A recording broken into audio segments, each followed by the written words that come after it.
Hello everyone, welcome to our channel. इस video में हम एंडलाइन आकलन 2021-22 के कक्षा 6वीं के विज्ञान विषय के सभी प्रश्नों के उत्तर जानेंगे। उससे पहले अगर आपने हमारे चैनल को अभी तक सब्सक्राइब नहीं किया है तो जल्दी से सब्सक्राइब कर दें और वीडियो को लाइक कर दें।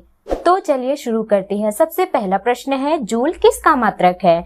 तो इसका उत्तर है कार्य और ऊर्जा दोनों का।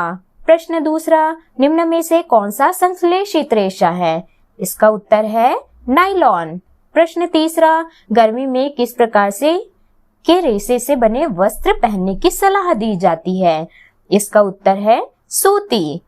प्रश्न चौथा, गर्दन की ग्रंथि का फूल जाना किस रोग का लक्षण है? इसका उत्तर है घेंघा।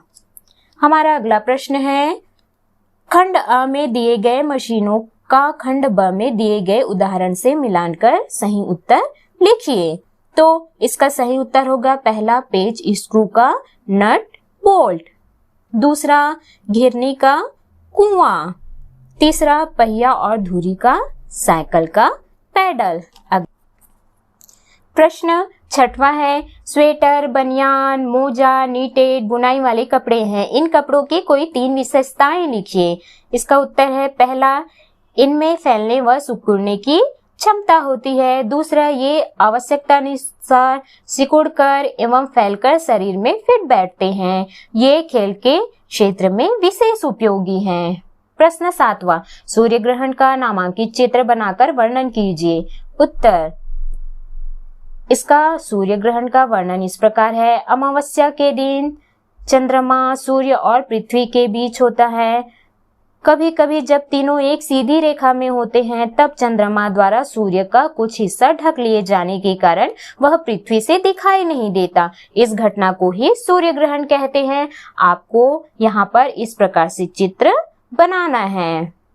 प्रश्न आठवां, चुंबक के गुणों के आधार पर दी गई सारणी को पूर्ण कीजिए।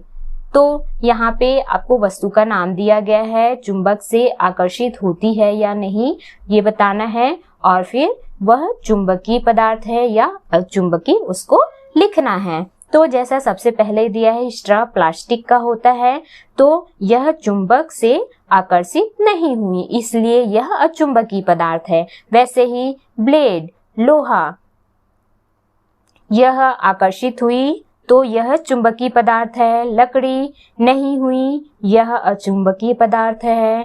रबर नहीं हुई, यह अचुंबकीय पदार्थ है। कैंची हुई, यह चुंबकीय पदार्थ है। दरवाजा हुई, यह चुंबकीय पदार्थ है। प्रश्न 9वां, आपके घर के आसपास कचरे का ढेर है, इससे आपको कौन कौन सी परेशानियां हो सकती हैं? इस कचरे के उचित निपटान के लिए आप कौन कौन से उपाय करेंगे? उत्तर, घर के आसपास कचरे के ढेर हैं तो बरसात में इन्हीं ढेरों से बदबू आने लगती है और मच्छर मक्खियों की संख्या में वृद्धि हो जाती है। बारिश में ये कचरे बहकर पानी को प्रदूषित करते हैं। कचरे के से निपटने के उपाय हैं, कचरे को कूड़ेदान में डालना चाहिए। दूसरा, कचरे का पुनः चक्रण करना चाहिए।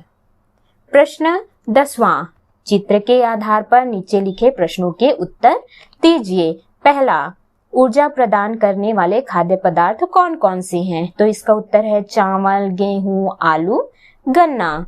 दूसरा, कौन कौन सा खाद्य पदार्थ शरीर निर्माण का कार्य करता है? इसका उत्तर है मांस, अंडा, मूंगफली।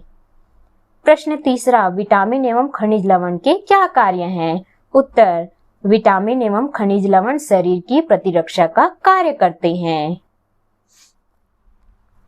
अगला प्रश्न है, प्रश्न 11वां, पानी में रहने वाले किन्हीं 2 जंतुओं के नाम लिखिए। उत्तर है मछली, कछुआ। प्रश्न 12वां, यदि आपका मित्र बोल नहीं सकता तो आप उसकी मदद कैसे करेंगे? हमारा मित्र बोल नहीं सकता तो हम उसे संकेत भाषा में बात करेंगे। उनको संकेत भाषा में बात करके वस्तुओं को पहचानने में मदद करेंगे। प्रश्न 13वां, अपनी पसंद का कोई एक চিত্র बनाइए। तो आप अपनी पसंद का यहाँ पे कोई भी एक चित्र बनाएंगे। अगला प्रश्न है, ठंड, सर्दी और गर्मी के मौसम में उपयोग होने वाले कपड़ों की कोई 3 अंतर लिखिए। तो ठंड के मौसम के कपड़े ऊन के बने होते हैं, गर्मी के मौसम के कपड़े सूती से बने कपड़े होते हैं।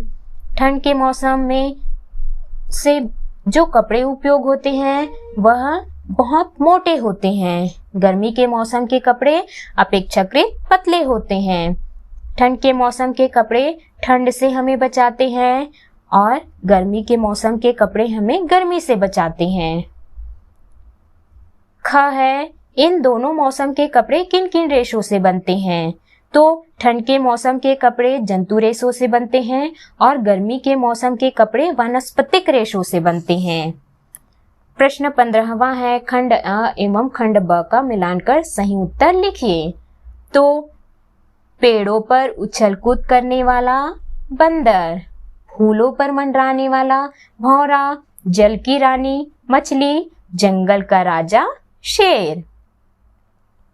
अगला प्रश्न है, अपने विद्यालय को साफ सुथरा रखने के लिए आप क्या क्या उपाय करेंगे? तो इसका उत्तर में आप लिख सकते हैं। पहला, विद्यालय को साफ सुथरा रखने के लिए कचरे को यहाँ वहां नहीं फेंकेंगे। दूसरा, कचरे को कूड़ादान में ही डालेंगे। तीसरा, विद्यालय की समय समय पर सफाई करेंगे। प्रश्न 17वां है, आपको किन किन चीजों से डर लगता है और क्यों? इस डर से बाहर निकलने के लिए आपने क्या किया? उत्तर आप लिख सकते हैं यहाँ पर। आपको जिस भी चीजों से डर लगता हो, जैसे अंधेरे से, ऊंचाई से, झूले से, तो मुझे अंधेरे से डर लगता है क्योंकि अंधेरे में कुछ भी दिखाई नहीं देता। अंधेरे से डर बाहर निकालने के लिए मैंने बार बार अंधेरे में थोड़ी देर रहने का प्रयास किया, फिर मैं इस डर से बाहर निकल आया।